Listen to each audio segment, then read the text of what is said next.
को यहीं पर छोड़ के क्यों गया वो, और वो भी साफ करके? कोई ना कोई तो वजह जरूर है। सर, हाँ, दगोड़िया जी का मैनेजर आ गया। आ गया? जी सर। ठीक है सचिन, बॉडी को फॉरेंसिक लैब भेजने का बंदोबस्त करो। अच्छा, इस मैनेजर से मिलता हूँ।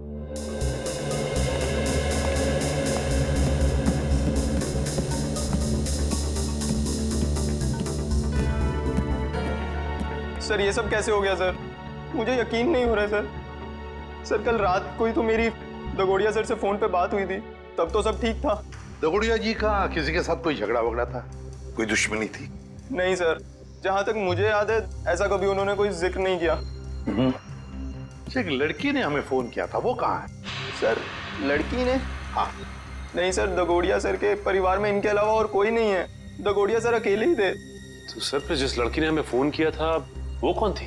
सर कहीं वही लड़की खूनी तो नहीं थी? नहीं श्रेया, ये लड़की खूनी नहीं हो सकती। लाश को उठा के ऊपर लटकाना कोई आसान काम नहीं है, ये कोई लड़की नहीं कर सकती। सर एक और बात समझ में नहीं आ रही, लड़की हमें इन्फॉर्म करने के बाद कि खून हुआ है यहाँ पे, खुद कैसे गायब हो गई? डर गई होगी और शायद इसीलिए उसने लैंडलाइन से, मेरा मतलब है पीसीओ से हमें फोन किया होगा।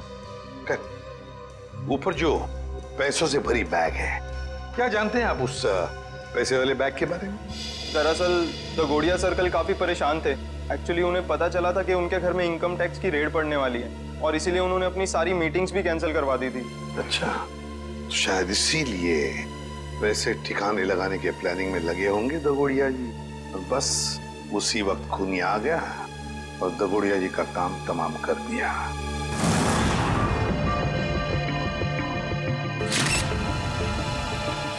एक मिनट, देखो ये देख रहे हो, इसके गाल पर ये नीला नीला निशान। हाँ सर। ये देखो, ये निशान दोनों तरफ। ये कोई जहर का चक्कर तो नहीं? हो सकता है सर, लेकिन व्यवहार ऐसा लगता है जैसे ये उंगलियों का निशान है। कहीं ऐसा तो नहीं है कि खूनी ने इसका मुंह दबाने की कोशिश की हो? इसे देख के तो ऐसा ही लग रहा है सर। पर क्यों? कहीं ऐसा तो नहीं कि खूनी इसका मुंह खोलना चाहता हो सकता है। इसका मुंह देखना चाहिए खोल के।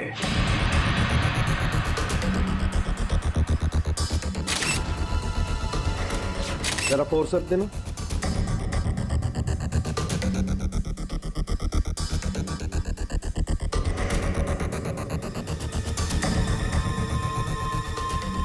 ये देखो, इसके मुंह में ये कागज का टुकड़ा, क्या हो सकता है ये?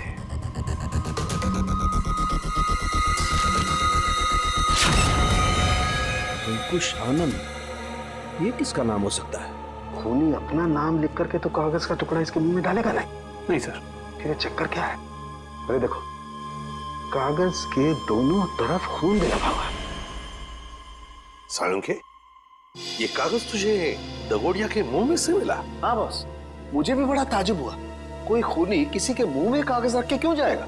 सर ये भी तो हो सकता है कि ये कागज खूनी ने उनके मुंह में ना रखा हो, बल्कि उन्होंने खुद मरने से पहले ये कागज खूनी से बचाने के लिए अपने मुंह में खुद ही डाल दिया। हाँ सर, हो सकता है उनकी मौत इस कागज की वजह से ही हुई हो सकता है वो ना चाहते हो कि ये कागज खूनी के हाथ लग जाए, इसीलिए उन्होंने इस कागज को अपने मुंह में छुपा लिया। नहीं श्रेया, मुझे नहीं लगता कि ये कागज उन्होंने खुद अपने मुंह में छुपाया, बल्कि जिस तरीके के नीले निशान उनके गालों पर पड़े हुए थे, मुझे तो ये लगता है कि खूनी ने जबरदस्ती उनका मुंह खोला और बाद में ये कागज उनके मुंह में ठूस दी। साळुंखे, खून से सने कागज पर लिखा है अंकुश आनंद। ये जो खून है, क्या दगोड़िया के मुंह के अंदर कोई चोट के निशान या फिर कोई खून था? नहीं बस, लाश के मुंह में किसी किस्म का कोई जख्म या कोई चोट का निशान नहीं था। मुझे लगता है कि खूनी ने पहले दगोड़िया साहब को मारा और उसके बाद ये कागज उनके मुंह में रख दिया। ये जो खून लगा है कागज पे, ये खूनी का है? नहीं सचिन, ये खून दगोड़िया साहब का है। मैंने चेक कर लिया बॉस। सर, हाँ। इंटरनेट पे ये नाम सर्च किया मैंने, अंकुश आनंद। इस नाम के दो लोग हैं सर, एक है चेन्नई में और दूसरा नासिक में। पता लगाओ इन दोनों के बारे में। इन दोनों में से एक का संबंध तो जरूर होगा, इस दगोड़िया के साथ जरूर होगा। हेलो, हाँ कहाँ पे? ठीक है, हम लोग पहुंचते हैं। सर, एक और खून हो गया है, लेखक मुकेश कुमार का। लेखक मुकेश कुमार? मतलब एक और लेखक का खून? तो फिर जरूर इस मुकेश कुमार और दगोड़िया के खून में कोई ना कोई संबंध है, कोई ना कोई संबंध जरूर है।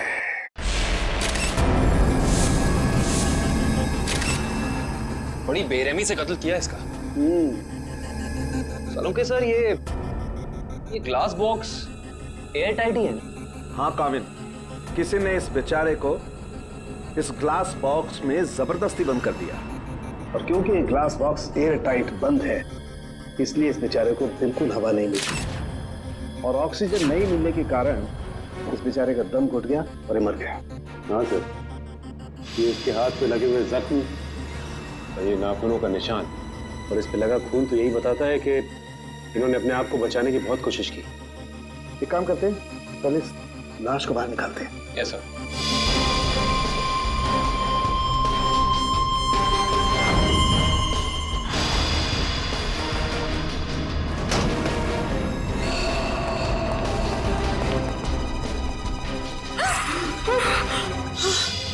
सर, पड़ोसियों को लेकर आया हूँ। इन्होंने देखा है खूनी को अंदर आते हुए। इन लोगों को क्राइम सीन पे लाने की क्या जरूरत थी? वहां पे तो रोक सकते हैं ना?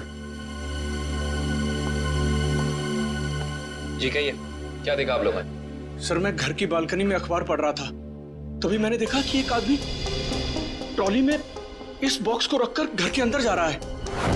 ये ग्लास बॉक्स लेके जब वो घर के अंदर जा रहा था तो उसने हाथ में ग्लव्स पहने थे? नहीं सर, ग्लव्स नहीं पहने थे। अच्छा, ये आदमी अकेला था या फिर इसके साथ कोई और भी था? वो अकेला था। तुमने उसका चेहरा देखा? स्केच बना सकते हो? नहीं सर, चेहरा तो याद नहीं। पर हाँ, उसका बायां कंधा बार बार हिल रहा था, जैसे कि कोई कपकपाहट हो रही हो।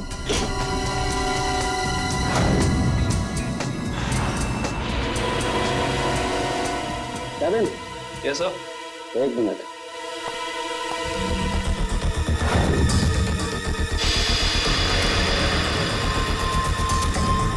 ये देखो केविन, इस लाश के मुंह में ही एक कागज का टुकड़ा। कहीं इस कागज के टुकड़े पे भी अंकुश आनंद का नाम तो नहीं लिखा? देखना पड़ेगा।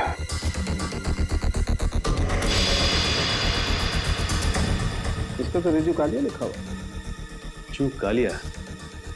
ये तो रिजू कालिया इनकी किताब का ही एक किरदार है, और उसकी भी मौत कहानी में बिल्कुल इसी तरह से हुई थी, दम घुटने की वजह से। इसका मतलब ये अंकुश आनंद, ये भी दगोड़िया की किसी किताब का किरदार है, और ये सारा का सारा काम सीरियल किलर का है, तो एक के बाद एक लेखकों को बिल्कुल उसी तरह से मार रहा है जैसे कि लेखक अपनी कहानी में किरदार को मारता है। ऐसे ही लगता है। सलोके सर, ये ग्लास बॉक्स पे कोई फिंगरप्रिंट्स मिले अभी तक कि नहीं? अभी कागज ढूंढा यार, फिंगरप्रिंट्स अभी ढूंढना बाकी है।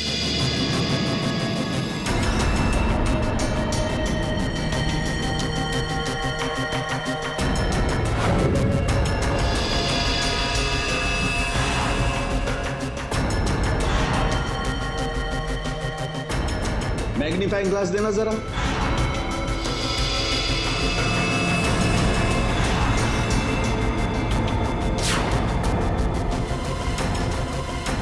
ये कैसे निशान है? कैसे निशान मतलब? डैडी, मैंने अपनी पूरी जिंदगी में उंगलियों के निशानों पर अंग्रेजी के अक्षर छपे हुए नहीं देखे। उंगलियों के निशानों पे अंग्रेजी के अक्षर? हाँ काविन, देखा था। पूरा ग्लास दे। ये लीजिए।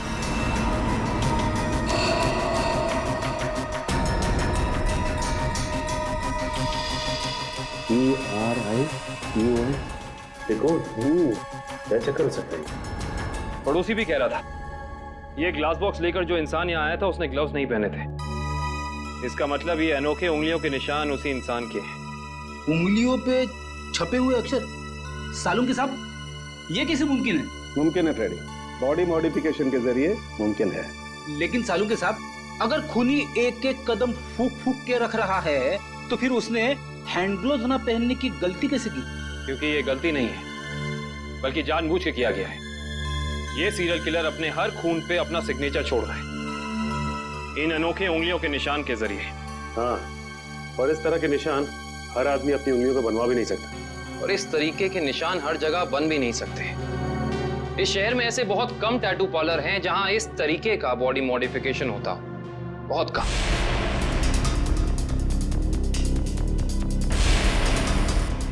यस, ये बॉडी मॉडिफिकेशन आपने किया है? No sir. क्या आपने बनाया?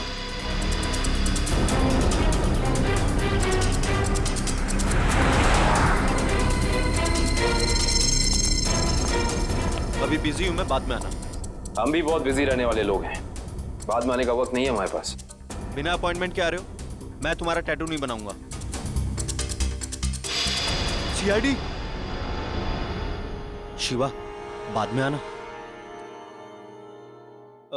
क्या हुआ सर? मैंने कुछ किया क्या? शहर में कुछ खून हो रहे हैं। खून? किताब लिखने वाले लेखकों के। लेखकों के? पर मैं तो टैटू आर्टिस्ट हूँ सर, मेरा क्या लेना देना इससे? हो सकता है कुछ लेना देना हो। मैं समझा नहीं सर। बॉडी मॉडिफिकेशन भी करते हो ना तुम? जी हाँ सर, मेरे पास लाइसेंस भी है, मैं दिखाता हूँ। कोई जरूरत नहीं। ये फोटो ध्यान से देखो। ये त्रिकोण वाली कलाकारी तुमने दिखाई थी किसी के हाथ पे? जी हाँ सर, मैंने की थी, पर मुझे नहीं पता था कि ये किलर होगा सर। पता है हमें, डरो मत। हाँ, लेकिन इस इंसान की कोई ना कोई डिटेल तो जरूर होगी तुम्हारे पास, है ना?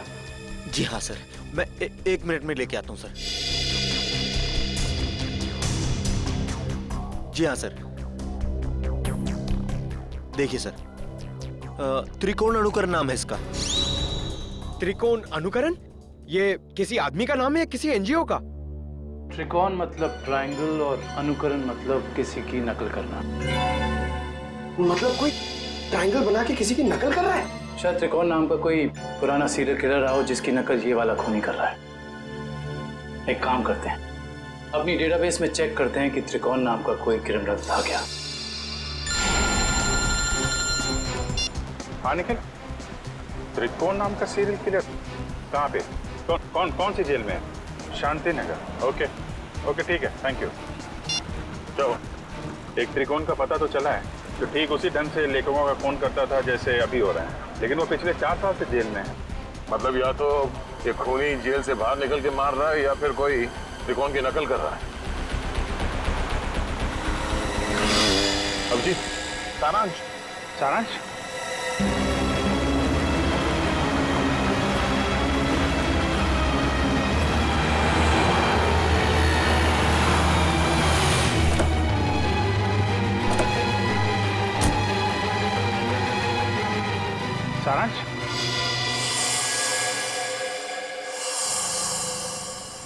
नहीं अंकल, मैं तो अभिषेक हूँ। माफ करना, हम इसे कोई और समझ बैठे थे। सर 15 दिन हो गए, अखबार, न्यूज़पेपर्स, हर जगह कोशिश कर ली, मगर सारांश हमें मिला ही नहीं सर। मिलेगा पंकज, जरूर मिलेगा। मेरा दिल बोल रहा है सारांश हमें जरूर मिलेगा। सर, ये लोग सीआईडी से आए हैं।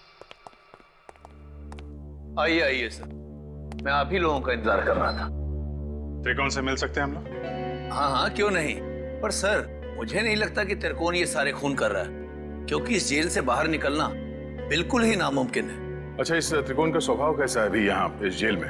हिंसक और खतरनाक ही है या? नहीं सर, ऐसा बिल्कुल भी नहीं है। वो तो बहुत ही शांत और सुलझा हुआ है। मैं तो खुद चाह रहा था कि सरकार से अपील करूं कि उसकी सजा माफ कर दी जाए।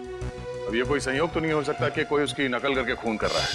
हाल ही में कोई आया था उससे जेल में मिलने के लिए? नहीं सर, आप तो जानते हैं कि वो स्पेशल सेल में है, और स्पेशल सेल में बाहर वाला तो क्या, कोई जेल का कैदी भी उससे नहीं मिल सकता। चलिए जरा मिल लेते हैं।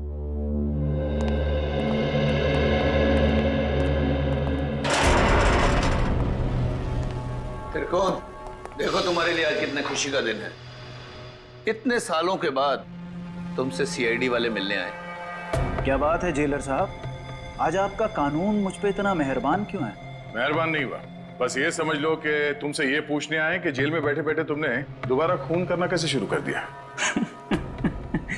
कमाल है आप लोगों का भी। इतने सालों से मुझे इस जेल में कैद करके रखा है, लेकिन शक करने की आदत आप लोगों की गई नहीं। तो फिर कौन है वो जो बाहर लेखकों के खून कर रहा है ठीक तुम्हारी तरीके से, और तुम्हारी तरीके से कंधे उचकाता है? कौन हो सकता है जो मेरी तरह खून कर रहा है? शायद तुम्हारा कोई परिवार वाला, कोई दोस्त या कोई रिश्तेदार? कोई नहीं है मेरा। बचपन अनाथालय में बीता है और जवानी जुर्म की सड़कों पर। तो तुम ये कहना चाहते हो कि तुम्हारे खून करने के तरीके के बारे में किसी और को मालूम नहीं है? किसी को नहीं। तुम्हें किसी पे शक है? देखो, जो कुछ मालूम है बता दो, शायद हम किसी की जिंदगी बचाने में कामयाब हो जाए। क्या आपकी मदद करने से मेरी सजा कम हो सकती है? वादा नहीं कर सकते, लेकिन अगर तुम्हारी मदद से हम उस नकलची खूनी को पकड़ लेंगे तो दरख्वास्त जरूर करेंगे सरकार से तुम्हारी सजा कम हो जाए। ठीक है, मुझे उम्मीद है कि आप अपने शब्द भविष्य में आगे जरूर याद रखेंगे। मुझे लगता है कि वो मेरी लेखन पढ़ के ठीक उसी तरह खून कर रहा है। तुम्हारा लेखन? हाँ, पढ़ते पढ़ते कभी याद ही नहीं रहा कि मुझे भी लेखन का शौक हो गया है और मैं लिखने लगा। हर रोज रात को सोने से पहले मैं अपने विचार उस डायरी में व्यक्त करने लगा। मतलब मारने का प्लान, मारने का तरीका, उसका नाम, सब कुछ तुम उस डायरी में लिखते थे? जी हाँ, मुझे लगता है कि वो डायरी उसके हाथ लग गई और वो मेरे विचारों से प्रभावित होकर ठीक उसी तरह जुर्म के रास्ते पर आगे बढ़ चुका है। कहाँ रखी, कहाँ थी तुमने वो डायरी? अनाथालय में छोड़ आया हूँ अपने अतीत के वो पन्नों को। जी, मैं सुरेश बोल रहा हूँ, जी के नगर अनाथालय से। वो जो आप बच्चों की किताबें भेजने वाले थे। ठीक है, मैं शाम को आके ले लूंगा। हाँ जी, नमस्ते। कहिए। सीआईडी? क्या बात है सर? जो बात हम आपसे कहना चाहते हैं उसका संबंध त्रिकोण से है। त्रिकोण? मुझे पता था कि एक न एक दिन त्रिकोण की वजह से यहाँ पुलिस या सीआईडी जरूर आएगी। क्या आप पहले से ही जानते थे कि त्रिकोण गुनाह के रास्ते पर चलने वाला था? नहीं, उसे तो यहाँ से निकले हुए जमाना हो गया। जब वो यहाँ आया था तब सिर्फ 12 साल का था। तो क्या वो बचपन से ही हिंसक स्वभाव का था? नहीं सर, हिंसक स्वभाव का तो नहीं था वो, लेकिन वो घंटों घंटों एकांत में बैठना पसंद करता था। किसी से ज्यादा बात भी नहीं करता था। मतलब वो अकेले बैठ के सिर्फ किताबें पढ़ता था? आपको कैसे पता सर? क्योंकि हम मिल चुके हैं उससे। फिलहाल वो जेल में है। ज्यादातर अपराधों की ही किताबें पढ़ा करता था वो। किताबों के पन्नों में डूबकर एक अलग ही दुनिया में चला जाता था। किताबों के किरदारों से बातें करने लगता था कि तुमने खाना खाया या नहीं। कभी कभी तो मैं डर जाता था कि उसका ये जुनून एक मानसिक बीमारी ना बन जाए। आपका डर बिल्कुल ठीक निकला। उसके इसी मानसिक बीमारी ने उसे मजबूर किया उन लेखकों को मारने पे जिनके उपन्यास वो पढ़ता था और जिनके लेखन से वो काफी प्रभावित था। और उन लेखकों को बिल्कुल वैसे मार रहा है जैसे उन्होंने उपन्यास में किरदारों की मौत लिखी है। मुझे इस बात से जरा भी हैरानी नहीं हो रही है, क्योंकि अगर उसका कोई पसंदीदा किरदार उपन्यास में मर जाता तो चीख चीख कर रोता, लेकिन अब तो जेल में है ना, तो आप लोग यहाँ क्यों? देखिए, लेखकों के फिर से खून हो रहे हैं, बिल्कुल उसी तरह से जैसे त्रिकोण करता था। मतलब त्रिकोण जेल से भागकर फिर से खून कर रहा है? नहीं, त्रिकोण तो अभी भी जेल में है। कोई और है जो त्रिकोण की तरह नकल करके लेखकों का खून कर रहा है। किसी पे शक है आपको? नहीं सर, मुझे किसी पे शक नहीं है। चलो ठीक है, मगर त्रिकोण यहाँ पर जिस कमरे में रहता था, क्या वो कमरा हम देख सकते हैं? सर, वो तो बहुत पुरानी जगह है, अब वहाँ कोई नहीं रहता है। फिर भी ठीक है सर, आइए।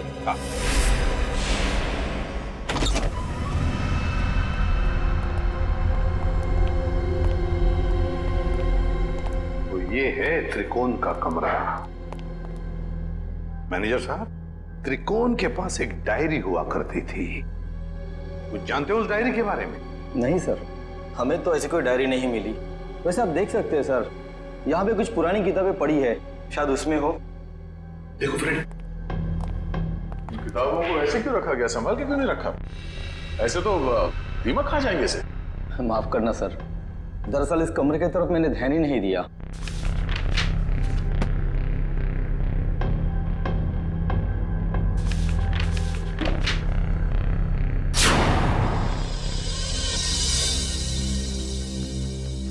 सर, डायरी तो दिख नहीं रही।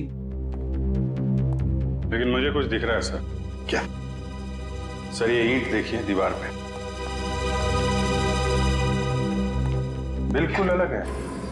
पूरी दीवार में जितनी ईंट है उससे अलग है। दया, जरा देख लो। सर, वो केस याद है ना आपको? दीवार से लाशें निकलने वाला केस। कहीं इस केस में भी ऐसा ही कुछ? डायरी ढूंढ रहे हम, समझे? लाशें नहीं।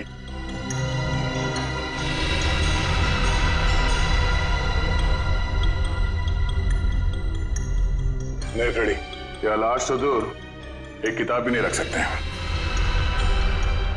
सर,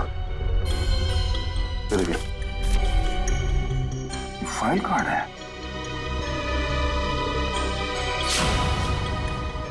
हाँ, त्रिकोण।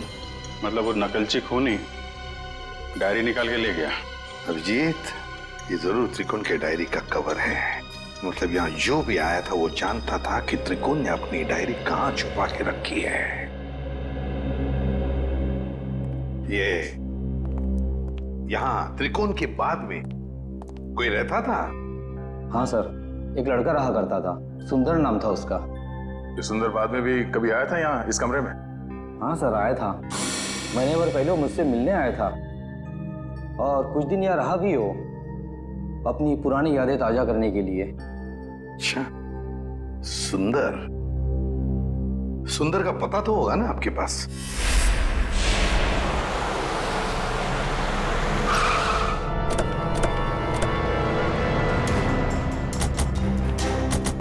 वाह भाई वाह, कितना आलीशान घर बनाया सुंदर ने। अंदर चल के देखते हैं और क्या क्या आलीशान राज छिपा रखे हैं सुंदर ने। दरवाजा तो खुला हुआ है, कहीं भाग तो नहीं गया सुंदर? लगता है कुछ कर पड़े। सुंदर! ओह माय गॉड, वो देखो।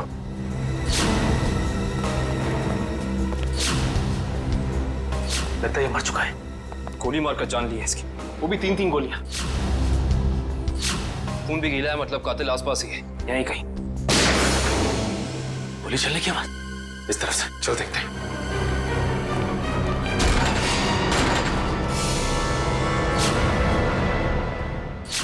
देखो से। सुंदर जी, हाथ ऊपर।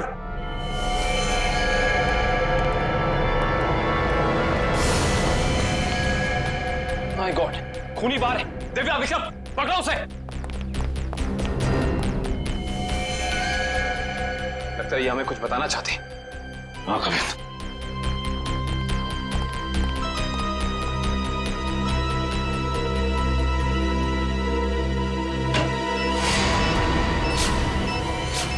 यहाँ बॉम्ब है, सिर्फ 30 सेकंड बाकी है, निकलते हैं यहाँ से। चलो, चलो जल्दी। चलिए जल्दी। मैं मेरी मीना को ऐसा छोड़ के नहीं जा सकता। मीना, मीना, अरे रुक जा, मर जाएगा।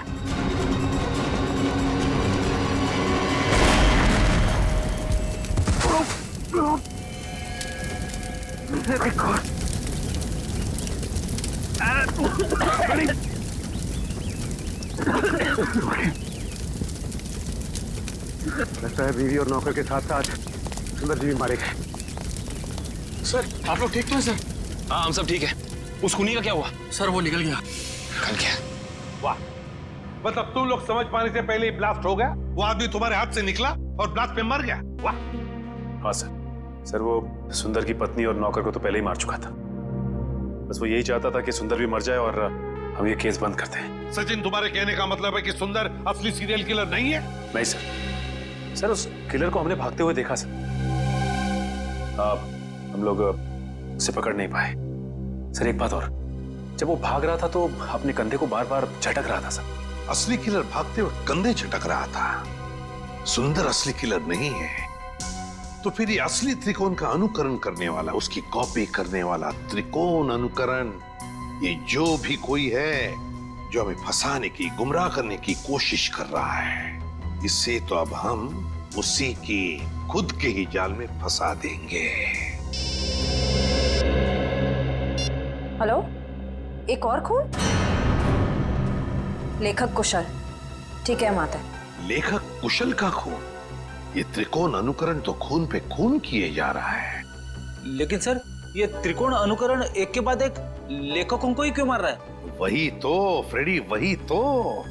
3-3 लेखकों को मार चुका है ये त्रिकोण अनुकरण। जरूर इसके पीछे कोई ना कोई राज है, कोई ना कोई राज है जो असली त्रिकोण हमसे छुपा रहा है। सुंदर बॉम्ब ब्लास्ट में मारा गया? हाँ, और उसके बाद एक और लेखक कुशल का भी खून हो गया। अभी तो आप कह रहे थे कि सुंदर ही वो नकलची खूनी है। अगर सुंदर मारा गया तो फिर कुशल को किसने मारा? बंद करो ये ड्रामा, समझे? सुंदर के घर के बाहर जो मुजरिम भाग रहा था वो भी अपने कंधे को वैसे ही झटक रहा है जैसे तू झटक रहा है भाई। अब ये बताओ कि तुम इस जेल से बाहर जाते कैसे हो? हाँ, राज क्या है इसके पीछे? साहब कैसी बातें करते हैं आप हैं? आम जेल से कैदी का भागना इतना मुश्किल है, तो फिर आपको लगता है कि मैं इस खास जेल से इतनी पहरेदारी होने के बावजूद भाग सकता हूँ? तुम्हारे अनाथालय वाले कमरे में सुंदर के अलावा कोई और नहीं रहा था, तो वो डायरी किसी और ने कैसे पढ़ी? किसी ने वो डायरी पढ़ी या नहीं पढ़ी ये मुझे नहीं मालूम है, लेकिन मेरी डायरी में अगला नाम उस कुशल का था जिसे मैं मारना चाहता था। मतलब उस लिस्ट में किस किस के नाम है तुम्हें अभी भी याद है? जी मेरे पास लिस्ट है, आप चाहें तो मैं उसकी एक कॉपी दे सकता हूँ।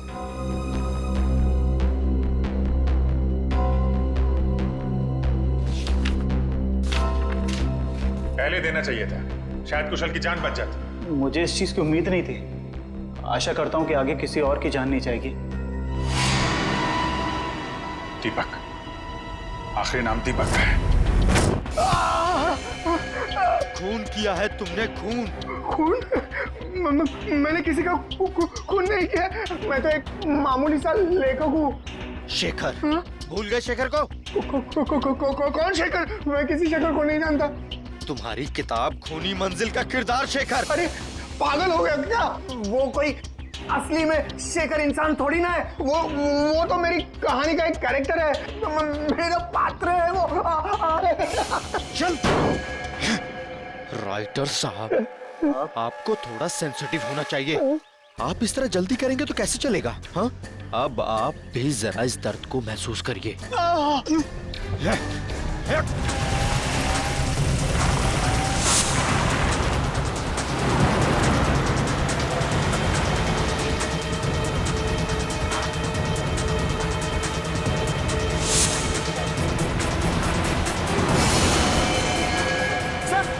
सर दीपक का उस गाड़ी में।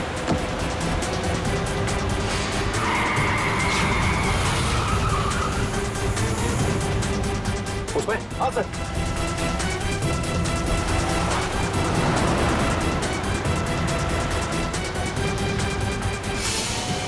आज ये नकलची लंगूर हमारे हाथ से बचेंगे नहीं।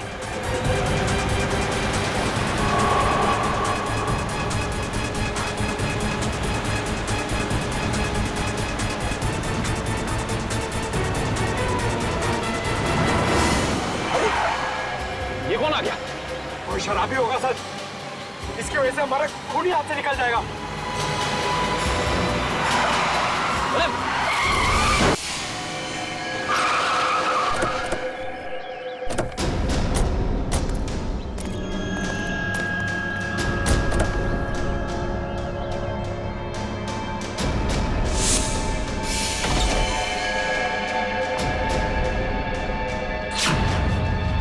इनका तो बहुत खून भरा है। सर वो फोटोज कैसी है? फोटोज? एक सेकंड।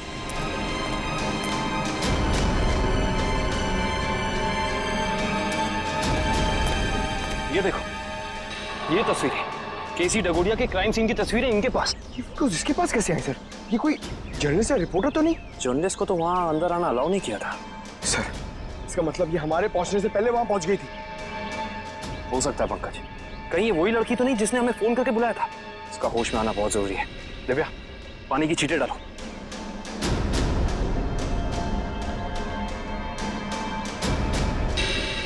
मैडम आप ठीक तो हैं? आप ठीक तो है ना? हाँ मैं ठीक हूँ। हम लोग सीआईडी से हैं। ये तस्वीरें आपके पास कहाँ से आई? देखिए मैडम, जो भी आपको पता है हमें सब साफ साफ बता दीजिए, वरना इन लेखकों के खून में आप फंस जाएंगे। देखिए सर, मैं तो डगोरिया साहब की असिस्टेंट हूँ। वो मेरी मदद कर रहे थे मेरा पहला क्राइम नॉवेल लिखने में, लेकिन उस दिन जब मैं उनके यहाँ पहुंची तो उनका खून हो चुका था। फिर मेरे दिमाग में एक आइडिया आया, मैंने सोचा कि क्यों ना मैं इस पे एक नॉवेल लिखूं। बस इसीलिए मैं आप लोगों का पीछा कर रही थी, ये जानने के लिए कि आप लोग कातिल को कैसे पकड़ेंगे। आप हमारा पीछा कर रही थी, इसका मतलब आप जानती थी कि हम कौन हैं? हाँ। नॉवेल में ये भी लिख देना कि तुम्हारी वजह से खूनी हमारे हाथ से निकल गया। देखिए सर, मुझे माफ कर दीजिएगा, मैंने ये सब जानबूझ के नहीं किया। वो मेरी गाड़ी का ब्रेक अचानक फेल हो गया था, इसीलिए। सुनिए, अगर आपकी इस गलती की वजह से दीपक को अपनी जान गंवानी पड़ी ना, तो ये कानून आपको कभी माफ नहीं करेगा।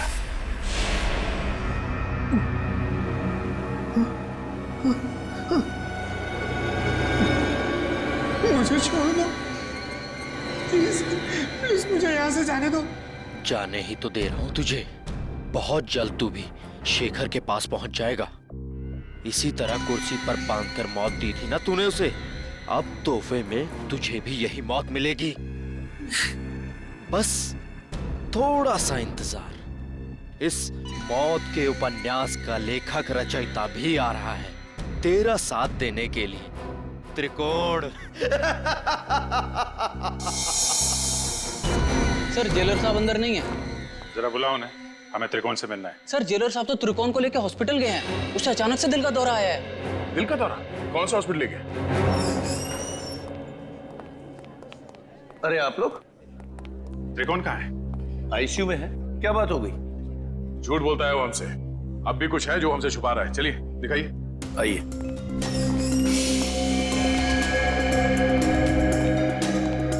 कहाँ है ये त्रिकोण? कहाँ है? अभी तो यही था, कहाँ चला गया? सर कहीं वो हॉस्पिटल से भाग तो नहीं गया दीपक को मारने के लिए? भाग कैसे सकता है? यहाँ कौन था? कौन वार्ड बॉय था यहाँ पे? सर मकरंद था।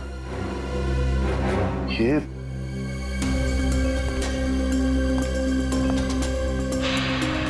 जीत तो बेहोशी की दवाई है। अब जीत ये देखो, मकरंद का पैर नीचे गिरा पड़ा है। ये बेहोशी की दवाई कहीं मकरंद को कुछ हो तो नहीं गया? नहीं सर, अभी कुछ देर पहले ही देखा मैंने उसे। किसी मरीज को हॉस्पिटल के बाहर लेके जा रहा था वो। ये मकरंद अभी वापस आएगा? नहीं सर, उसकी ड्यूटी खत्म हो गई। इसमें कहाँ मिलेगा वो? सर दारू के ठेके पे। अच्छा, तो ये है मकरंद जी। हाँ सर, ये बार में बैठ के अपने दोस्तों के साथ शराब पी रहा था और अपने जुर्म के किस्से चटकारे लेकर सुना रहा था सर। तो हमने सोचा क्यों ना इसे ब्यूरो में ले चलें, इसकी अच्छी तरह से खातिरदारी करें। वाह वाह वाह सचिन, ये तुमने बहुत अच्छा काम कर दिया।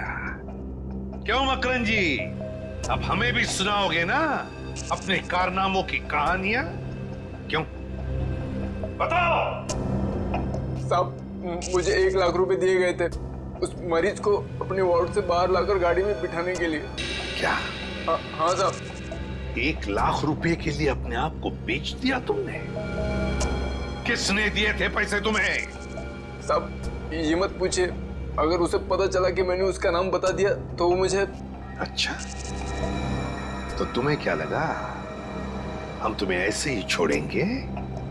और खातिरदारी करेंगे हम तुम्हारी, ऐसी खातिरदारी कि जिंदगी भर याद रखोगे। क्यों सचिन? बिल्कुल सर। अरे नहीं साहब, इसकी क्या जरूरत है? मैं बताता हूँ ना साहब, बताता हूँ मैं। फिर बताओ जल्दी। ढूंढो इस घर को अच्छी तरह से ढूंढो। देखो कहीं छुप कर बैठा है क्या? कोई ना कोई सुराग तो जरूर मिलेगा।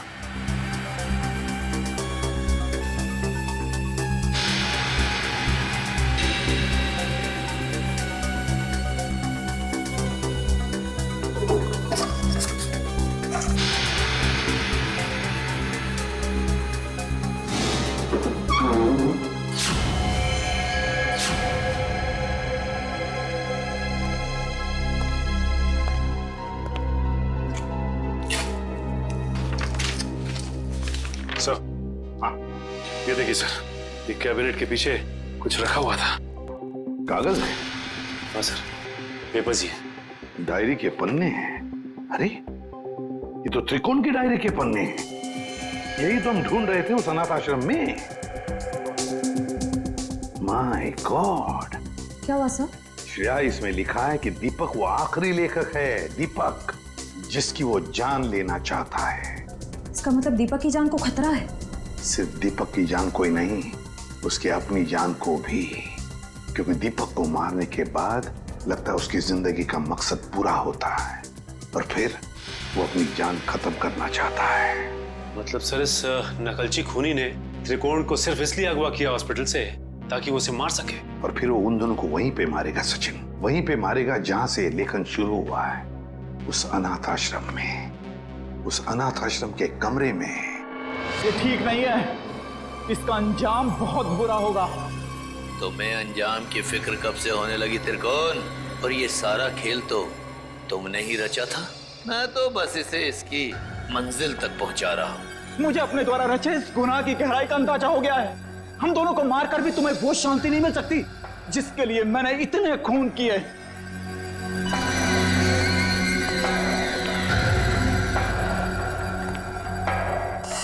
हाँ, क्यों नहीं, पर मुझे नहीं लगता कि ये सारे खून त्रिकोण ही कर रहा है। बहुत देर हो चुकी है त्रिकोण। तेरे प्रवचन अब ना तो तेरी जान बचा सकते हैं और ना ही दीपक की। नहीं चला, तुम ऐसा नहीं कर सकते। अब तुझे मैं बिल्कुल वैसे ही मारूंगा जैसे त्रिकोण ने अपने उपन्यास में लिखा था। नहीं चला तुम। मुझे मत मारो, मुझे जाने दो। बस होगा तुम्हारा खेल। अब अगर कोई हरकत की ना तुमने तो तेरा वो हाल करेंगे तो सोच भी नहीं सकता। सीआईडी, तो आखिर मेरा भेद खुल ही गया। तो अब तुम लोग मुझे फांसी पर चढ़ाए बिना तो छोड़ोगे नहीं। तो क्यों ना मैं फांसी पर चढ़ने से पहले इन दोनों को मार के अपना मकसद पूरा कर लूं।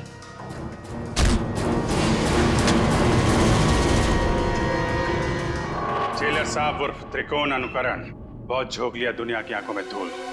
आगे की कहानी हम तुमसे ही सुनेंगे। बताओ जल्दी, क्यों मारा तुमने? मैं जानता था मेरे लेखन में वही आकर्षण है, वही शक्ति है जो उन लेखकों के लेखन में थी जिनका मैंने खून किया। और इसीलिए त्रिकोण ने मुझे इसके अनाथालय भेजा ताकि इसकी डायरी के बहाने मैं इसका लेखन पढ़ सकूं और इसका फैन हो जाऊं। और ऐसा फैन हो जाऊं कि ये मुझसे जो चाहे वो करवा सके। जेलर साहब को फैन बनाने का मेरा सिर्फ और सिर्फ एक ही इरादा था, ताकि मैं अपनी सजा कम करा सकूं। इसलिए मैंने अपने हिसाब से इन्हें खून करने पर मजबूर किया, ताकि मैं आप लोगों की मदद से सुंदर को पकड़वा सकूं और अपनी सजा कम करा सकूं। और सुंदर को बलि का बकरा बनाने के बाद मुझे इस बात का अंदेशा हुआ कि त्रिकोण का सपना कभी पूरा नहीं होगा। इसके लिए कुशल, दीपक और त्रिकोण की जान लेना भी जरूरी है। तो मैंने त्रिकोण के खाने में एक दवा मिला दी जिससे इसको दिल का दौरा पड़े, और फिर मैं इसे अस्पताल से अगवा करके इसको इसकी मंजिल तक पहुंचा सकूं। अगर सीआईडी को सुंदर की लाश मिल गई तो शायद वो सीरियल किलर को ढूंढना बंद कर दें। मगर फिर त्रिकोण के उस सपने का क्या होगा?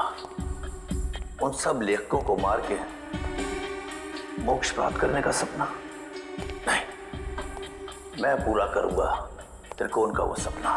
मैं त्रिकोण को गुमराह होने नहीं दे सकता। उन सब लेखकों को मैं मारूंगा और फिर उसके बाद त्रिकोण को भी मैं जिंदगी की जंजीरों से मुक्त कर दूंगा, जैसा कि वो चाहता है। सुंदर के मरने के बाद आप लोग कुशल की मौत की खबर लेकर आए तो मैं समझ गया ये जेलर किसी को नहीं छोड़ेगा, एक एक करके सबको मार देगा और अंत में मुझे मार देगा। तो और क्या करता? तुम्हारे लेखन में कशिश इतनी है। फिर मैं समझ गया अगर मुझे बचना है तो उसका सिर्फ एक ही रास्ता है, सीआईडी को तुम तक पहुंचाना, दीपक के घर। वाह रे वाह, कानून का रखवाला, वाह। और ऐसा घिनौना काम, एक मुजरिम का साथ दिया तुमने। मैं जानता था कि सीआईडी कभी ना कभी पूरा सच जान लेगी, मगर मैं क्या करता? इसके लेखन के आगे मैं बेबस हो गया था और इसके शब्दों के माया जाल में मैं एक खूनी बन गया, एक सीरियल किलर।